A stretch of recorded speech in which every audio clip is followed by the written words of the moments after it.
Hi, Miss Quevedo. I've got your Travel One notebook pulled up here, and I'm just going to take you through it real quick. So the first item on here is your itinerary. You're leaving on the 15th and coming back on the 29th. Your flight departs Spokane at 7 a.m. On the 15th, I've arranged for an Uber to come pick you up, and you'll be in Mexico City until the 22nd. And then on the 22nd, you've got a 9:55 a.m. flight to Guadalajara. After you give your presentation in Guadalajara,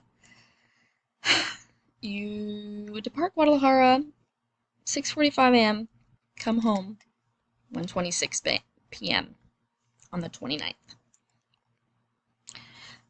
So in here you'll find all kinds of information that you need. Here we have information pertaining to the ground transportation. I've researched Uber options in Mexico City and Guadalajara, as well as some car services that you could take that are very cheap. There's a shuttle that goes straight from each of the hotels to the airports there and back, which is very cheap, and I think that would be a very good option for you. Here's all your airline info. Again, the flight numbers, times, the totals we have. Here's your flight from Spokane to Mexico City, Mexico City to Guadalajara, and then Guadalajara back home to Spokane. Here's some information of anything you might need to know about the U.S. Embassy in Mexico City. Here's the address. In Guadalajara, here's the address. And here's just all types of information about when you're in Mexico City. So the hotels here, the shuttle will take you straight to the hotel, so you shouldn't really need to know the address. But here it is. It's a nice hotel. Weather is averaging 70s. Got a few listed restaurants here in the area that are so close you could walk. I don't know that you want to do that though. And I've arranged or just compiled some things that you might like to do when you're in Mexico City. Here we have the same information for Guadalajara. Again, the hotel info, weather around the same but a little bit hotter.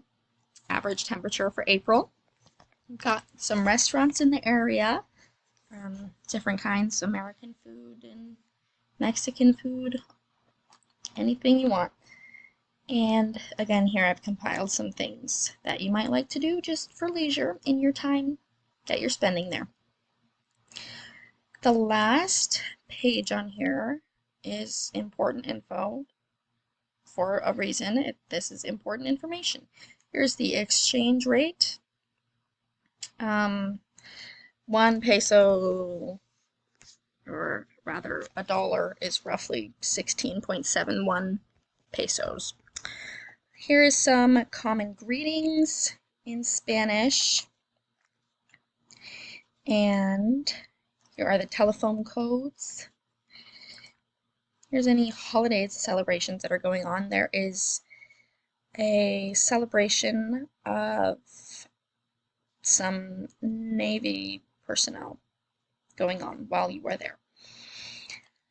You have received all of these vaccination requirements, so you should be all set for that. All you need is your passport, and that's it. In here, I've written down some important business etiquette that you might need to know for your business meetings, presentations, some communication styles that are common in Mexico, and some things to avoid, and anything else. And that completes it. I hope that everything in there is what you need, and I hope you have a very lovely trip and successful time in Mexico.